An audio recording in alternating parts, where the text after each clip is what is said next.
Hi, Lovebugs. Welcome to another episode of Girls Night. Today we have another guest, and today's guest is Pia Mailhot-Leichter, author of Welcome to the Creative Club. Make life your biggest art project. She's a creative coach and founder of the Kollektiv Studio as well.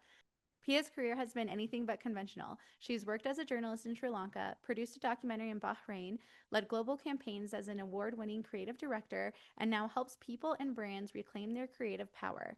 Her book blends memoir, neuroscience, poetic storytelling, and practical exercises to remind us that creativity is not reserved for artists. It's actually a birthright, a way of living with curiosity, courage, and intention. As a recovering nomad who has lived all over the world and now calls Copenhagen home, Pia guides others to see life itself as their biggest art project. So please join me in welcoming the inspiring and endlessly creative Pia Mailhot-Leichter.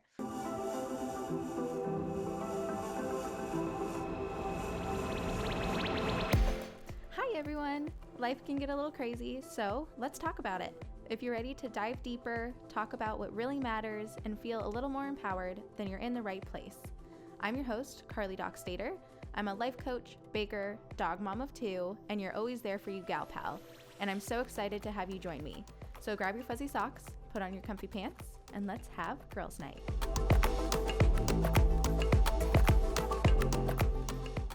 Thanks for the wonderful and warm intro. I really appreciate it. Yeah, of course. I'm so excited to have you on.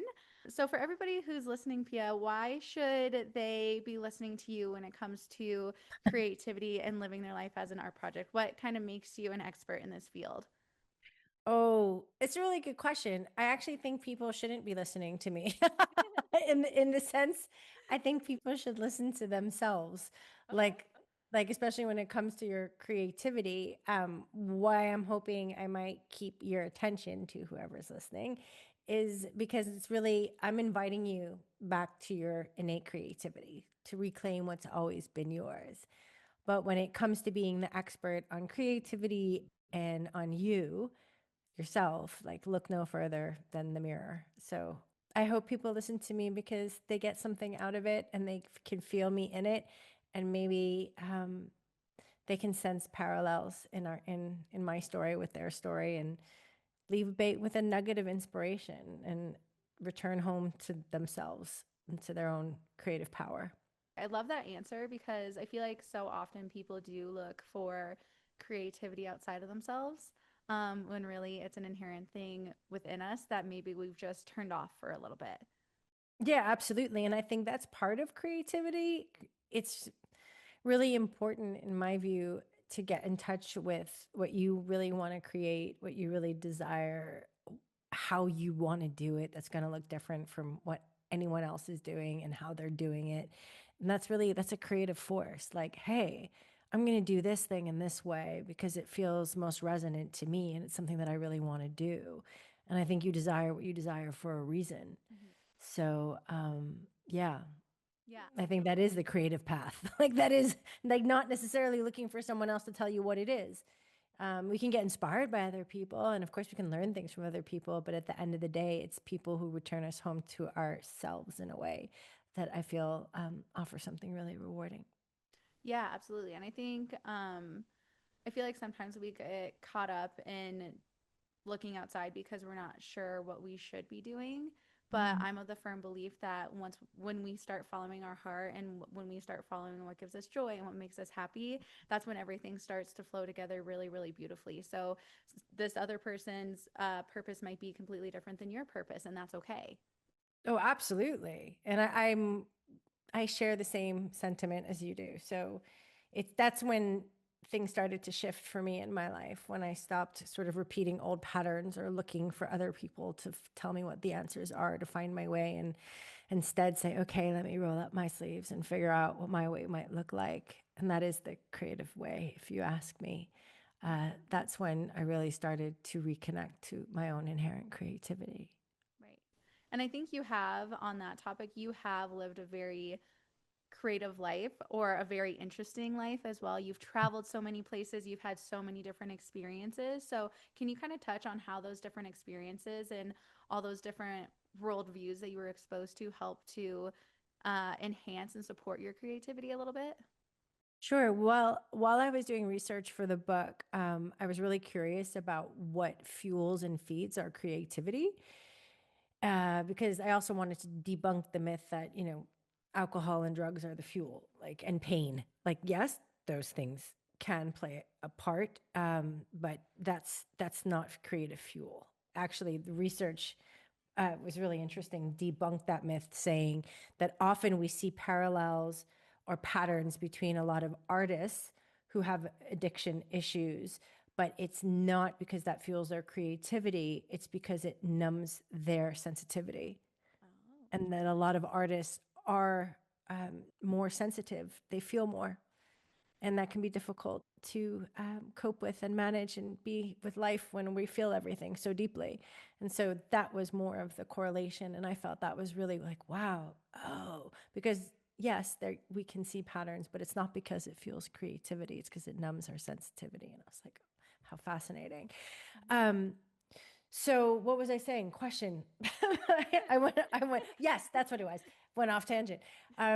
So in the research, what does fuel creativity was one of the things that came through was travel, and also like meditation and certain courses, but travel really came up. And the reason travel fuels creativity is because we find ourselves in new environments.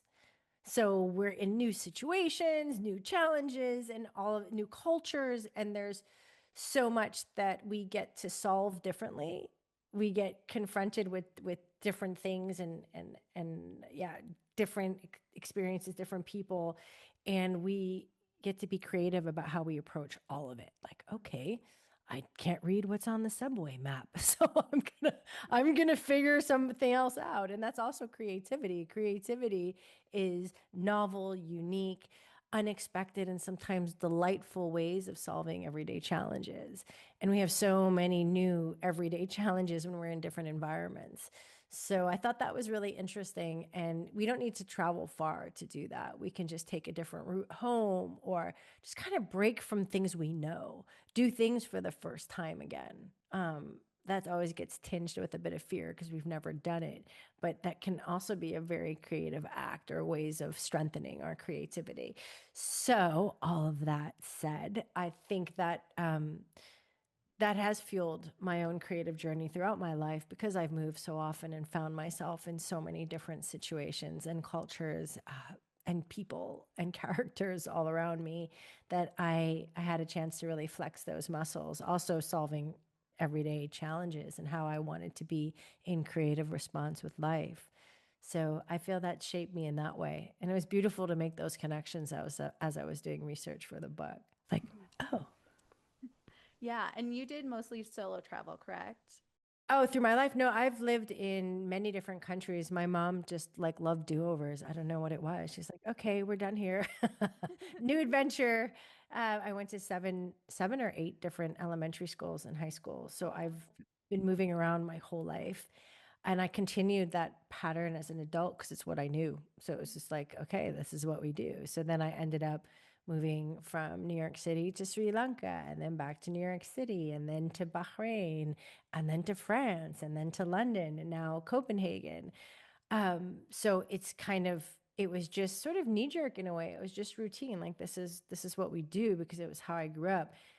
And that's really interesting because at some point when we get locked into routines, it's also not very creative, right? Like, because they're Right. just known patterns. It's comfortable.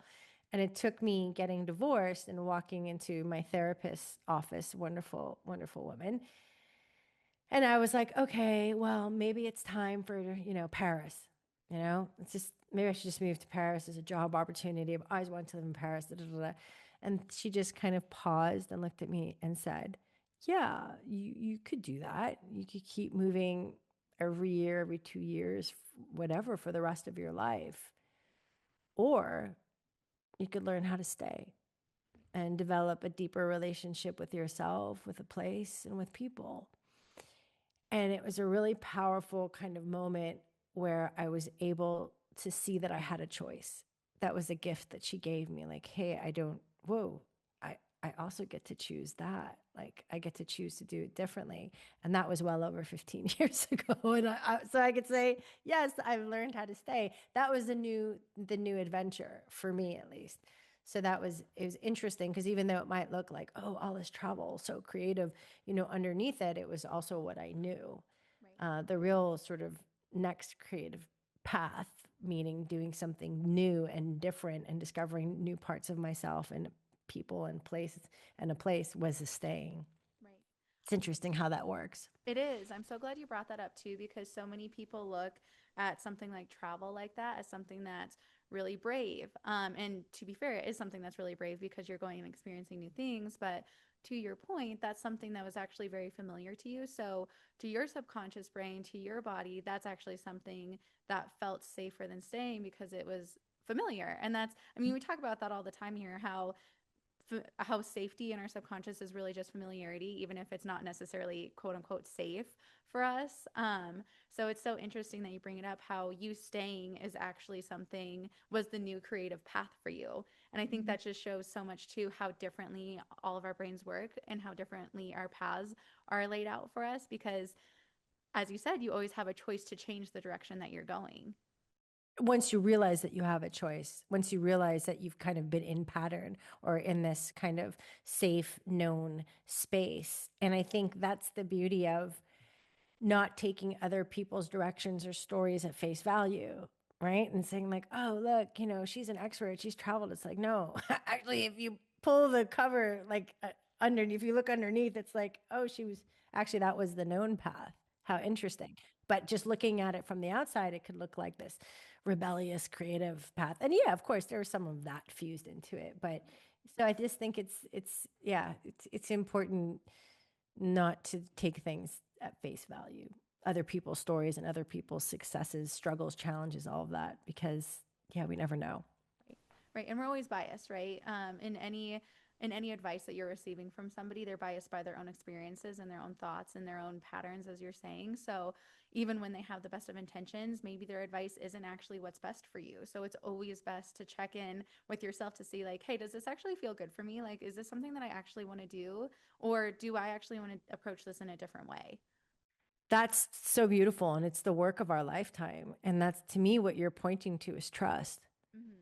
It's really learning and building trust with ourselves so that we're able to know, like, oh, this feels good. Okay, it might not make sense at this particular point in time, but feels good to me, so I'm going to do it. Like, I'm going to follow that, even if John, Mary, and Jane are saying, what are you doing? Like, you should be doing this, and this is how you should do it. This is what worked for me. It's like trusting that you know what works for you. And just if you like, if it doesn't work out, trusting that you'll pick yourself back up again. And that was an important lesson or learning, a deepening of your relationship with you. It doesn't mean everything works perfectly. Right. It just means that's also trust. Like, I trust my future self will have my back. She'll Right. catch me. Right. She'll take care of me. Like, even if I veer off path as I experiment to discover what feels right for me. Mm-hmm. That's Yeah, also that's a good trust. point. Yes, it is. And it kind of reminds me, I read this one analogy once, how a bird will land on a skinny little branch, not because it trusts the branch not to break, but because it trusts itself to fly and to catch itself before hitting the ground if the branch does break. And I think that's what you're alluding to here, where self trust is so important and you can do so much more and expand your life so much more when you do have that self trust cultivated within you, because you can reach beyond your comfort zone knowing that you'll be able to pick yourself back up. That's beautifully said. I love that so much. That's really lovely. And I think what that gives us is freedom, which is Mm-hmm. what we all want. I think every human shares that value of freedom of, like, I want to be free to land on a thin ass branch or a thick branch or whatever branch, and like just be able to do that and Right. explore all the branches and know that I'm going to be okay because I can catch myself, but also go in the direction that being called to move in. And that takes a lot of courage. It's much easier, just back to your very first question, like, why are you an expert? It's much easier to look to an expert Mm-hmm. to say, like, oh, how did you do it? Let me follow that person. Um, it could feel easier in the beginning, but you kind of just erode your own self trust Right. because you know what's right for you. And like, sure, you can take it in and go, oh, what that person said is really interesting. Does that feel like that's right for me or not? Or maybe I'll do my own take on that. It looks like this, or actually that won't work for me at all. And I think that's how we build trust, is trusting that we're the expert on us. Mm-hmm.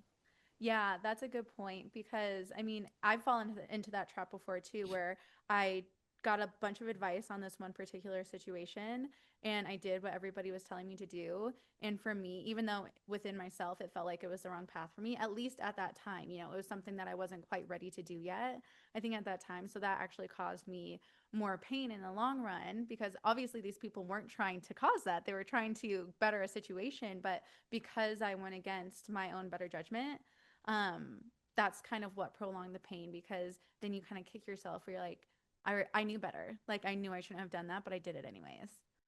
Well, maybe that pain gave you that lesson, Right. of like, hey, I don't, other people are not going to give me what it is that I need. Only I can do that. Right. And that was the price of that lesson. Right. Yeah, precisely. Hi, Lovebug. I've got a juicy little gift for you. And if you've been feeling off, stuck in your head, or like your vibe just is not vibing lately, then this is for you. I created a free guide called The 3 Secrets to Creating a Magnetic Energy Shift Right Now. And it's exactly what you need to start shifting your energy instantly. These are the exact tools I use with my private coaching clients when they're ready to stop chasing and start attracting. We're talking powerful, we're talking practical, and yes, of course, we are talking a little bit woo, but in the best possible way. In the guide, you will learn how to clear energetic blocks, activate your most irresistible frequency, shift into receiving mode, and there's even a bonus secret on how to use your body language to instantly boost your confidence and presence. So, if you're ready to feel like the version of you who turns heads, magnetizes opportunities, and walks through the world like the main character, then this is your sign. Head to the show notes and click the link to download your free copy. It is quick, it is powerful, and it is going to leave you feeling like, damn, I really am that girl. All right, let's get back into the episode. I want to go back to something that you said earlier. So, you were saying when we were talking about your travels that you found in your research that travel actually fuels creativity. Is there anything else that was super apparent in your research that also fuels creativity for people? Well, they spoke about some type of courses. I didn't get to the bottom of it, and meditation, actually meditative practices. And I really love that. And it doesn't necessarily mean sitting on a buckwheat filled cushion. It could. I do that in the mornings and it's oof, I get downloads and I connect to myself in that space.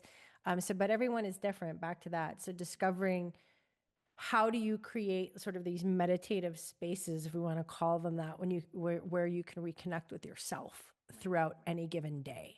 Mm-hmm. And that can look like taking a walk in nature, that can look like journaling, that can look like, it could look like so many different things. Just asking yourself, like, how do I meet myself every day Right.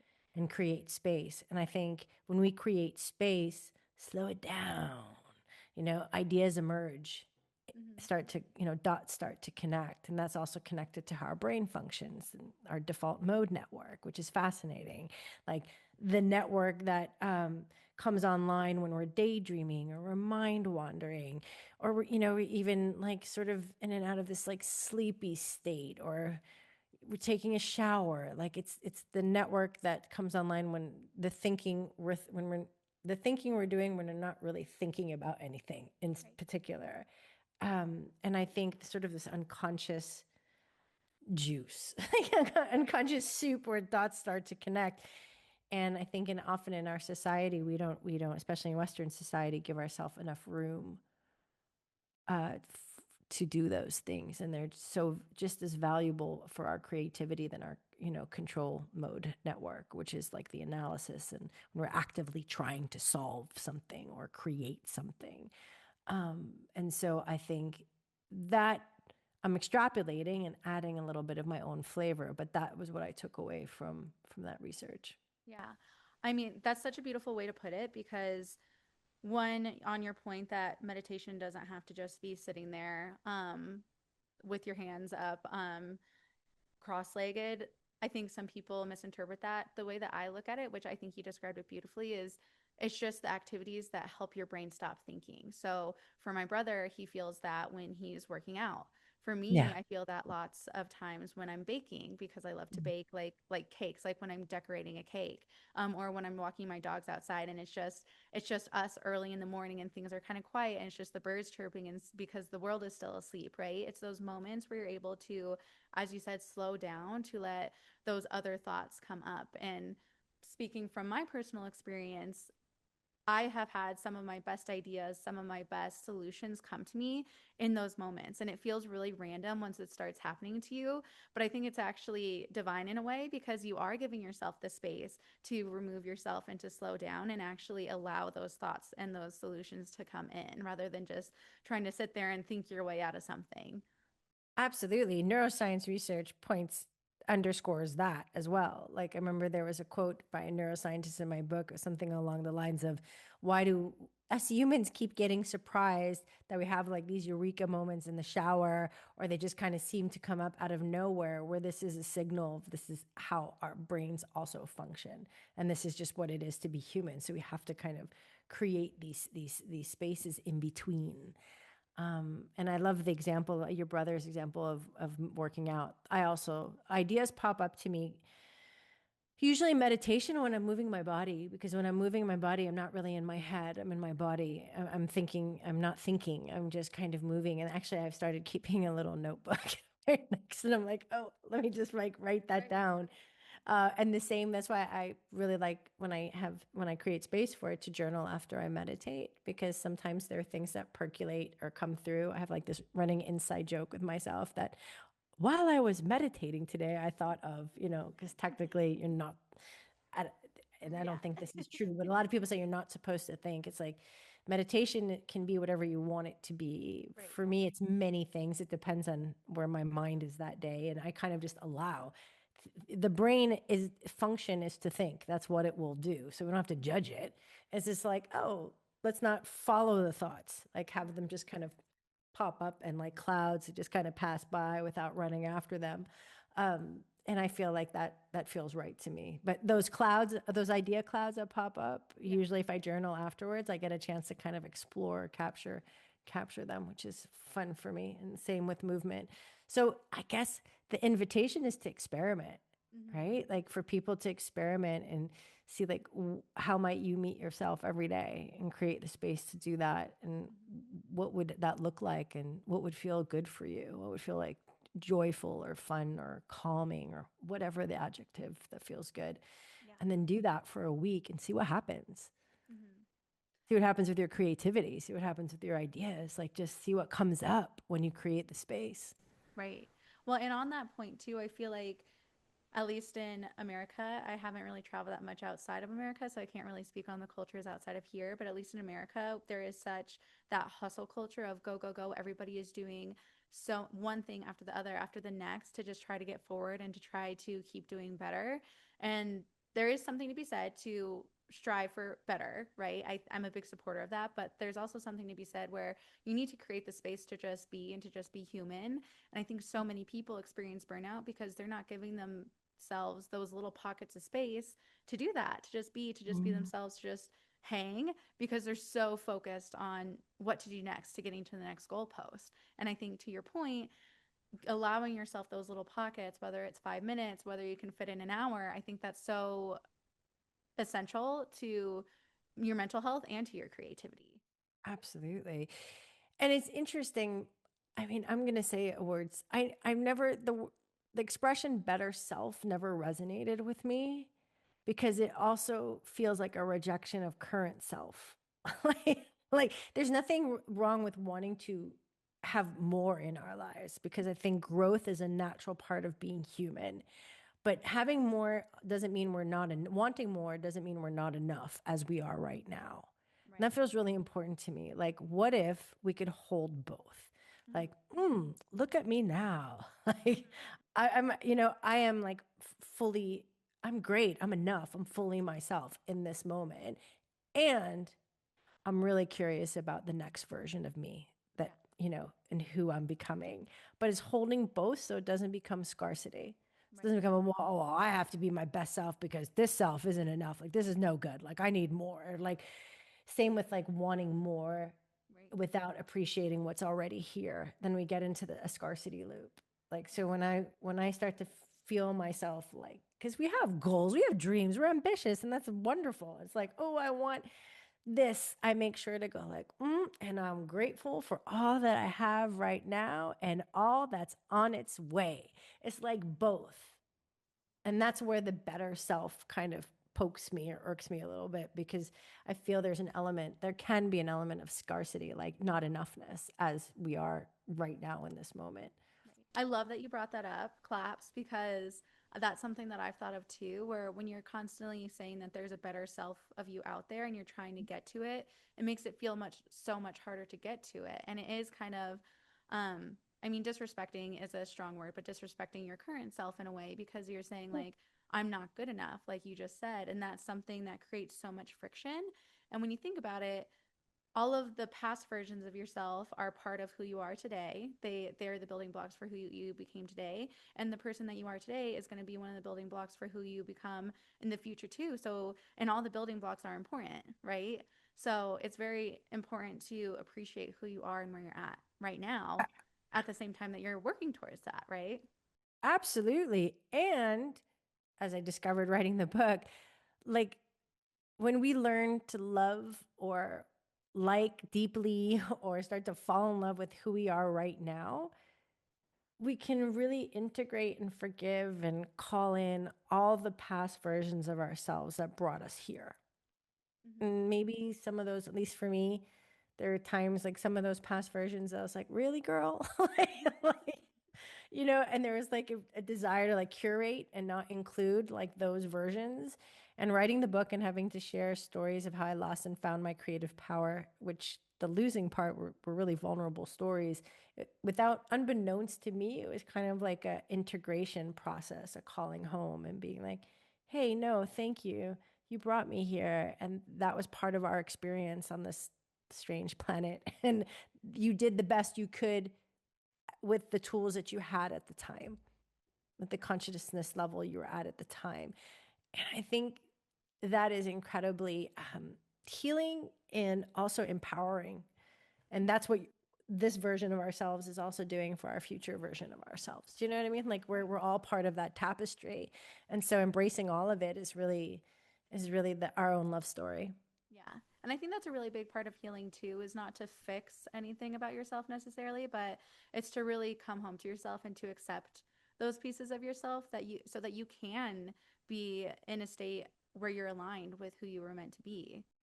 Absolutely. And you know what's interesting? I think a lot of us, myself included, not anymore, but I can see this in past versions of myself, wanting to present this curated version of like who I am and just polished and look, this is good. This is what people say is good. I'm just going to shape shift and show up in this way. But actually what creates connection is our vulnerability, is our humanity. Mm-hmm. We're all flawed beings. Not one of us is perfect. There's no such thing. There's no like unflawed version. It's part of being human. It's part of our growth. It's part of our imperfections are also beautiful. They make us who we are. And people, it's like they're portals to connection. When you see someone who shows up vulnerably and they're like, I'm this, I'm this, I'm this, and I'm also that sometimes, or these things are also a part of me. Mm-hmm. I think that just, it, it binds us, it connects us because we all have sweet imperfections and we're all vulnerable. We're all like vulnerable humans on this planet with filled with uncertainty, spinning on a rock going at 1,000 miles per hour in one of 200 billion galaxies. I mean, it's a pretty vulnerable existence, right? Especially in the age of AI, I would say those imperfections. I don't know. I think we're gonna want more of that humanity. More of that feeling of like, yeah, I don't have it all figured out, or yeah, I had to go through some shit in order to grow and to discover, and also to create this piece. Like sometimes I might write or create something from a place of deep emotional state, pain, this, that, or the other, and that's also a part of our experience and our creativity is embracing all of the flavors of who we are. Yeah, absolutely. And going back to that, how you said Wait, sorry. I just lost my train of thought. I had a really good That happens to me. I had something really good to say in response to that. Apparently It not will for come great back. because it went away. We'll come back to it if it comes No, back. it's probably good.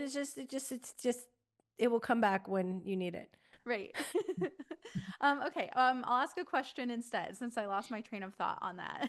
But you've mentioned that creativity without curiosity is empty. And I think that's such a beautiful quote because it's so true. And there is a difference between the two, right? So, how are you, how do you like to cultivate your curiosity in your day to day life?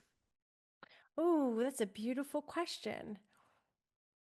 Well, I remain open when I might feel like closing.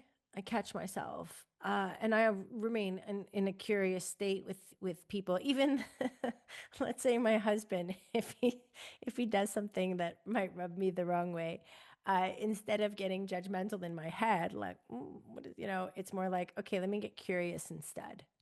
And Mm-hmm. curiosity looks like asking questions. So it's like, oh, like I'm making assumptions when I get judgmental. I'm assuming I know what he meant or what it was about, and I'm giving you a very basic example of how I keep it alive. But then I just go, oh, wait a minute, I'm closing up. I'm not being curious. I'd be like, oh, what what prompted you to say that, or what were you thinking when you behind that, or what was your intention, or I don't know, whatever the question might be. But it's Right. it's not a why question, because why questions, as also learn this in coaching certification, which is really powerful. Why questions can make people feel very judged. Mm-hmm. So in coaching, you try to avoid why questions unless necessary. Every now and again, a why question might be needed, but generally you stay to like what, how, when, you know, where. But the why, people can feel like, yeah, Yeah. defensive. It Defensive feels, about yeah, exactly, and that's interesting. So staying in the domain of the what and the hows, getting curious about my work, getting curious about myself. So if I'm feeling trepidation or anxiety that comes up, if I'm about to create something, do something, instead of getting carried away with it and allowing like the feeling to overwhelm me, I'll get curious. If I'm conscious enough in the moment, I can go, hey, wait a minute, what am I afraid of right now? What makes me rush in this moment? And then I can go, oh, I'm afraid if I don't do this, then I won't survive or this won't work out. Like, it. oh, Mm-hmm. is that true? No. Okay, so how do I want to be in this moment? So it's like that's an example of curiosity, is just you feel something, you get a chance to look at it like, oh, what is that? Oh, that's interesting. Where does that come from? And also in my work, I'm working in partnership to co-create.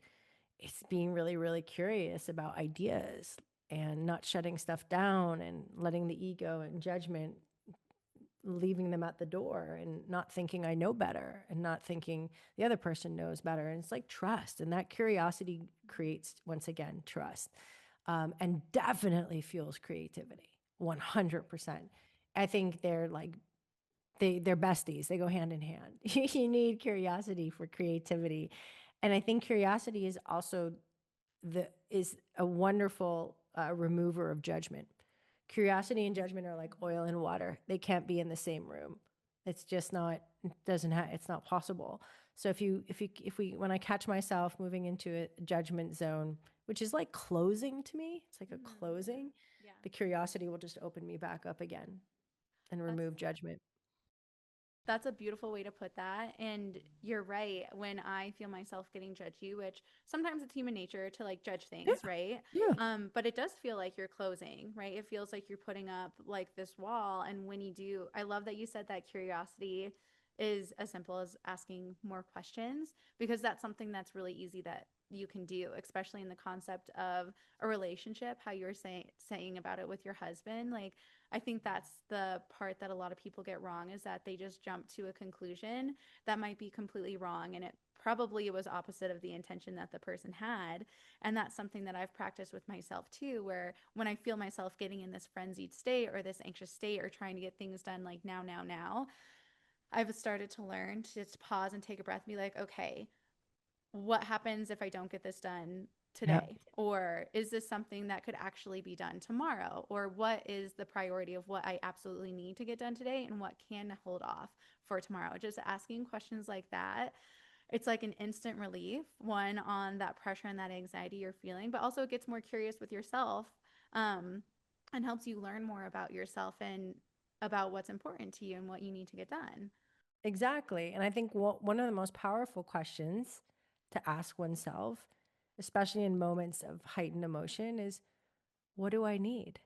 Mm-hmm. What do I need right now? A hug, a matcha tea, a walk, a beat. Yeah. Like, what do I need? Um, and I think it's a question that we often don't ask ourselves. Mm-hmm. Yeah. And sometimes, what do I want? That's another good one. Like, what do I really want? They're different. They're different flavors.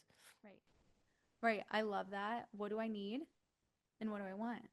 And Mhm. sometimes that can be a hard question to ask yourself what you need, because if you're so not used to asking yourself that question, then the first couple times it probably will be hard. Like, oh, actually, wait, what do I need? I don't even know.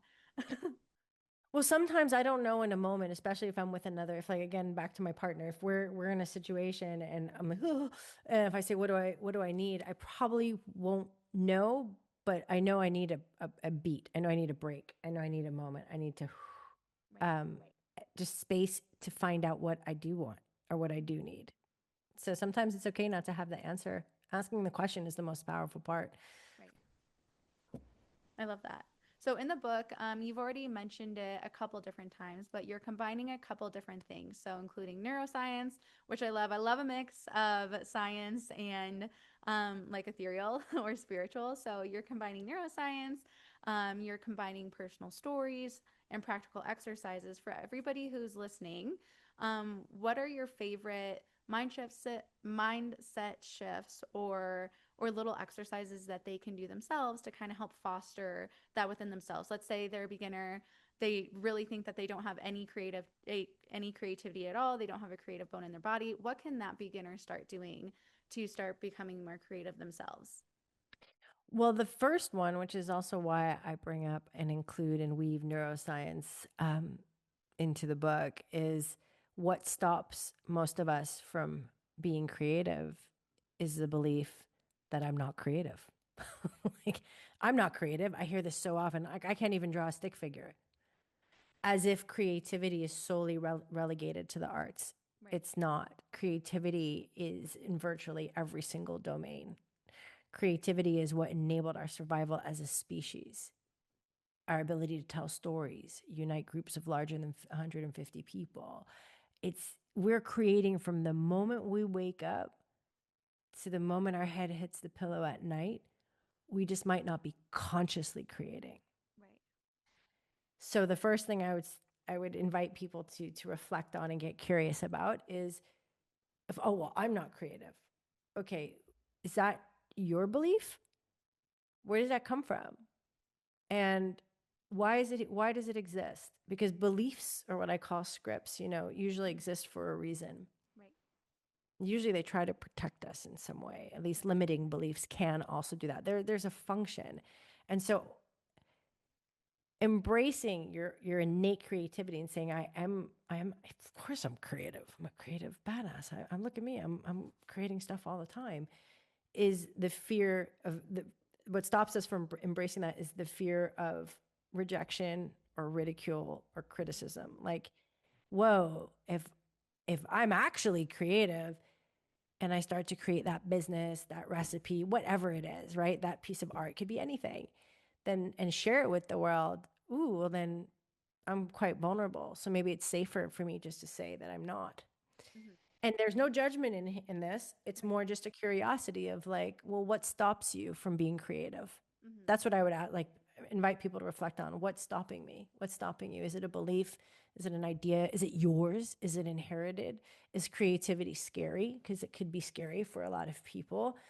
I grew up with my father's an abstract painter. He's an artist, and he dedicated his life to making art. And as a little girl, I witnessed the ups and downs of that. I mean, financially, it's a roller coaster ride of a life. And unbeknownst to me, really, the belief that making art is related to financial strain and difficulty stop me Mm-hmm. from doing more, creating more. Like, so I went down the commercial creativity route. I worked as a creative director and copywriter for like almost 2 decades.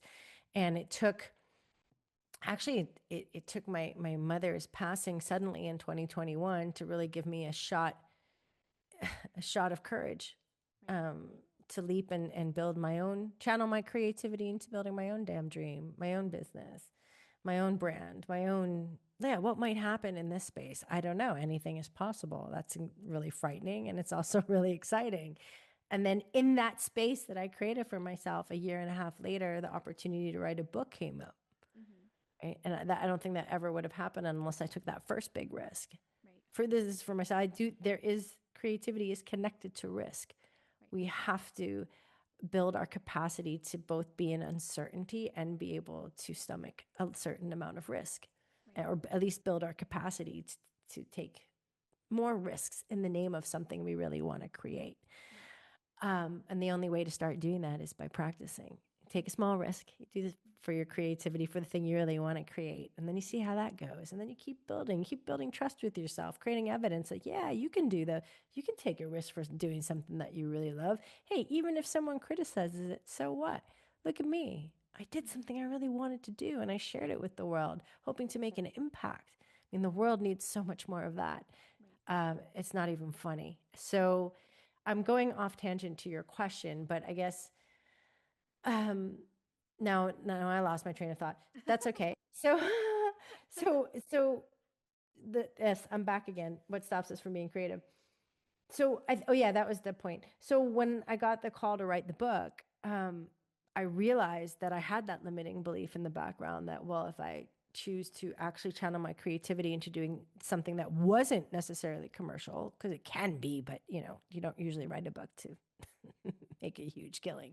I mean, some people that happens, but generally, um, and I realized that old belief, there was that old belief that was there. I didn't even know it was there. And then when it came up, I was like, hell no, I'm rewriting that. Mm-hmm. And not only am I going to rewrite that, that of course I can create art, a book, commercial ventures, whatever I want to create, and I'll be okay. Right. It's not going to lead to financial ruin. Of course I can do that. Right. Not a problem.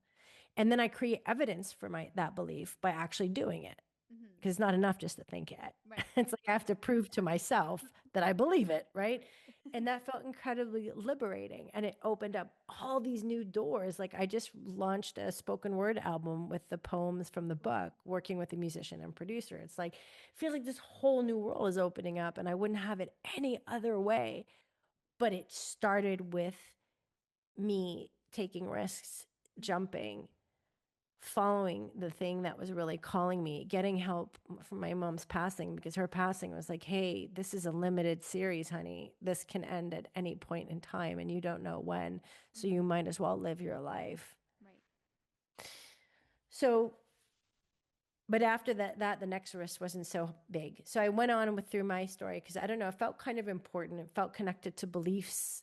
It felt connected to risk and to like trusting ourselves that we can do the things that we really want to create, even if it looks like what no one else is doing. And if it does, great. That means you're fully connected to your unique sauce, right? Your unique signature. And there's nothing more creative than that Right. in creating from that place. And so it starts with a question, what's stopping you Mm-hmm. from being embracing your creativity?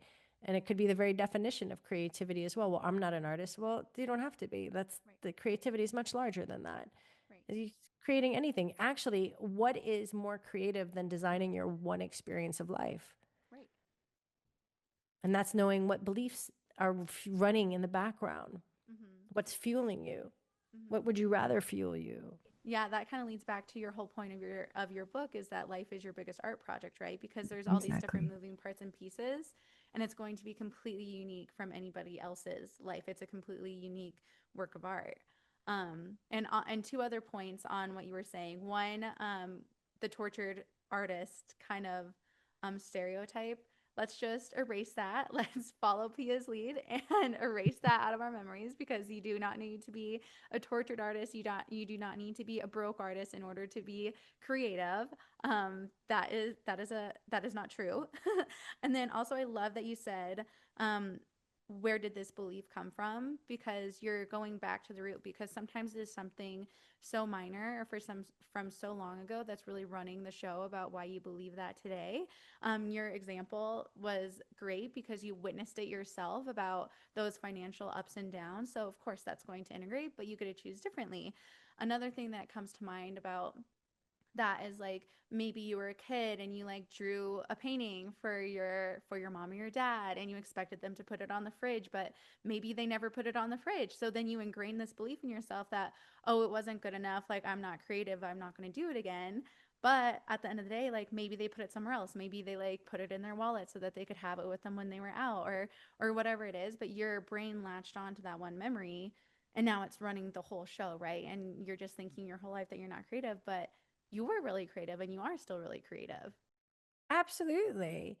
And it's interesting because sometimes we can be aware of the beliefs if we Mhm. ask the question and be like, okay. And then other times it takes action to reveal the belief because it's Mhm. kind of like old. It's been there for a long time.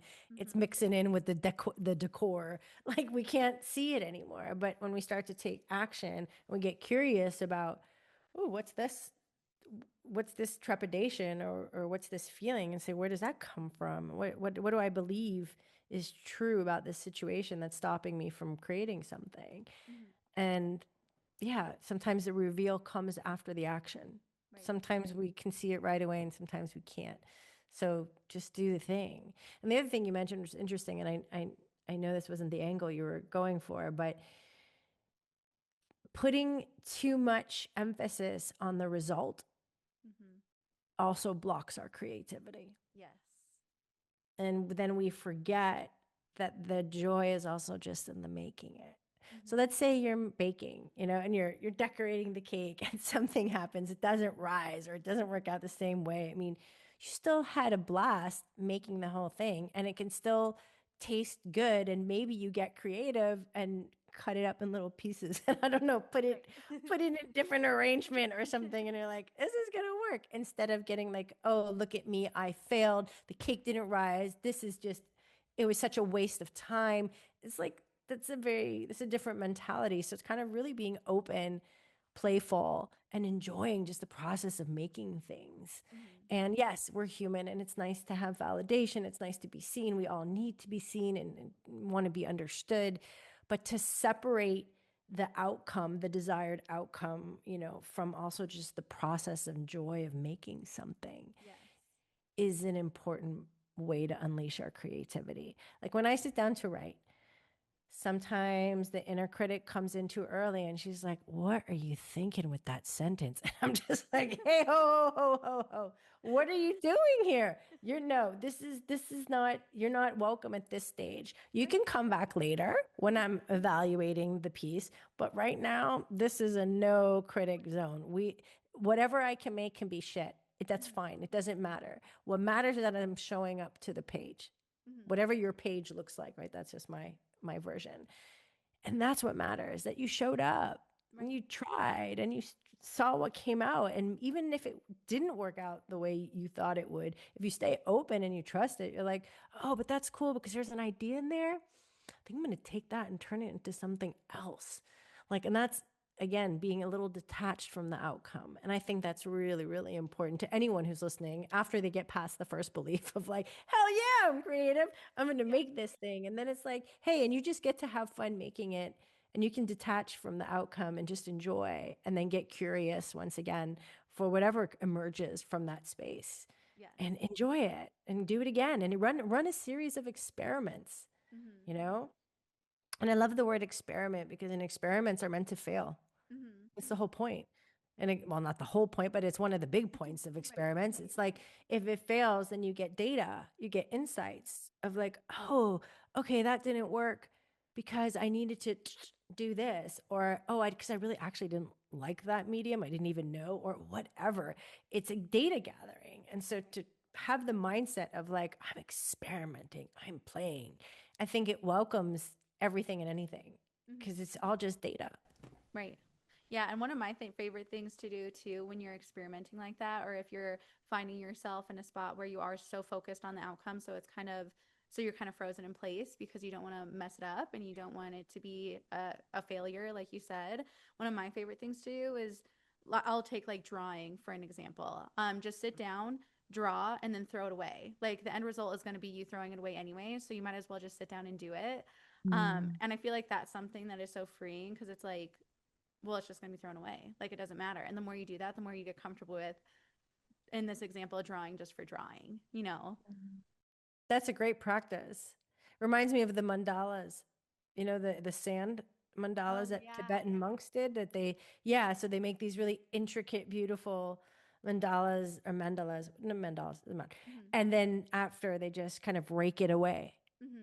I went to see an art exhibition with my dad in Arizona where they had like all the mandalas and then they just kind of swept it away. That's And so it's also a reminder of the impermanence of things right. and that there's the beauty in just making of, and we get to kind of relish that moment and bringing back reality. Of course, it's nice when we see what we create and we're like, oh, there's something in there that I'm really proud Mm-hmm. of, or I really like it. But and when other people recognize that too, I think Mm-hmm. that's very human.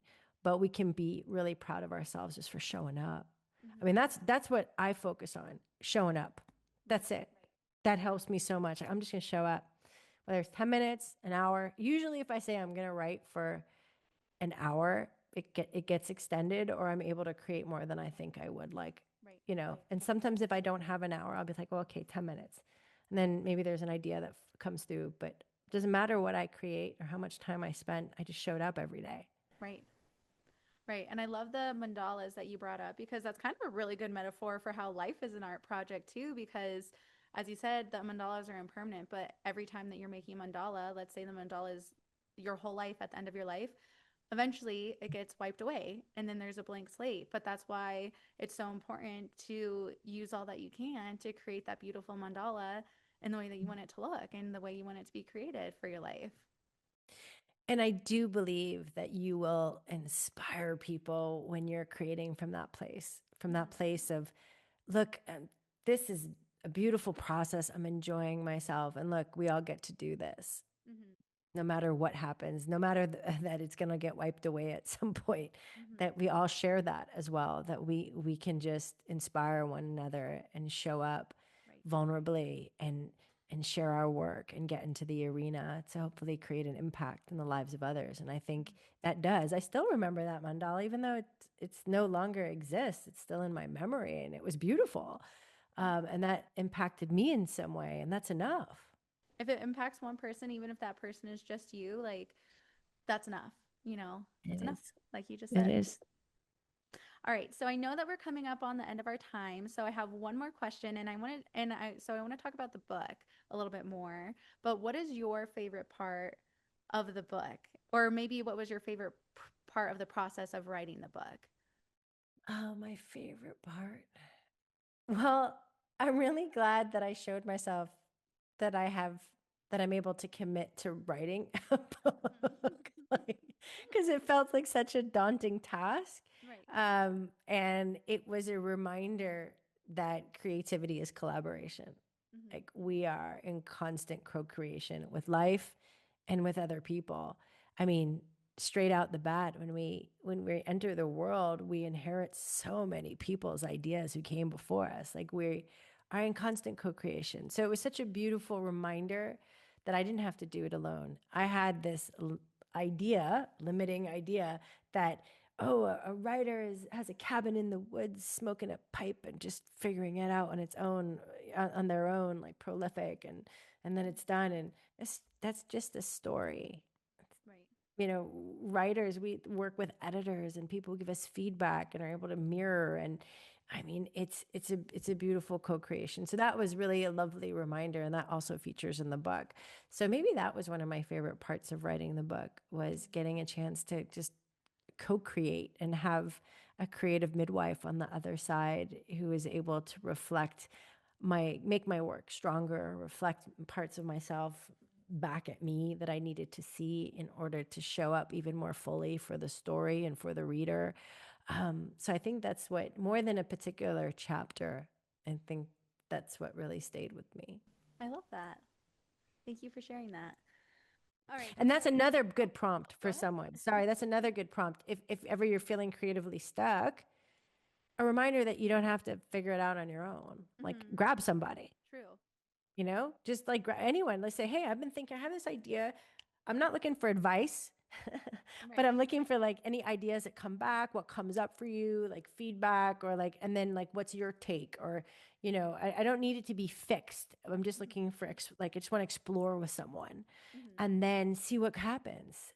And I would be so curious to hear if anyone runs that experiment, what happens. If there's something that you're facing, like whether it's a challenge or something that you're looking to create and you're hitting a wall, what happens when you invite someone into your process? Amazing advice. And so true that when you bring somebody else in, I think that does like add another layer that's really helpful sometimes, especially if you're stuck on your own. So I love that. Pia, I know that we're at the end of our time. So where can people, one, buy your book, and how can they get a hold of you if they want to learn more about this? Kollektiv Studio is home base. So that has everything about me and my work. Booking chemistry calls are available from there. About the books on there, but it's also available on Amazon, bookshop.org, and Barnes and Noble. The spoken word album is also on there that just launched 2 weeks ago. So Amazing. yeah, that's the best place to find me. Okay, perfect. So I will include those links in the show notes so that you all can access them easily. And Pia, thank you so much for joining. This was great. Thank you so much for having me. It was awesome.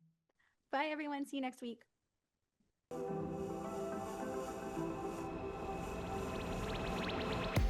Thanks for listening. I hope you enjoyed the episode. If you liked what you heard, then go ahead and subscribe so you get updates with us every week. You can also follow us on Instagram at KRC Coaching. If you're interested in working one-on-one, then go ahead and visit our website, krccoaching.com, to book your first 30-minute session for free. All right, thanks so much, you guys. Love you. Bye.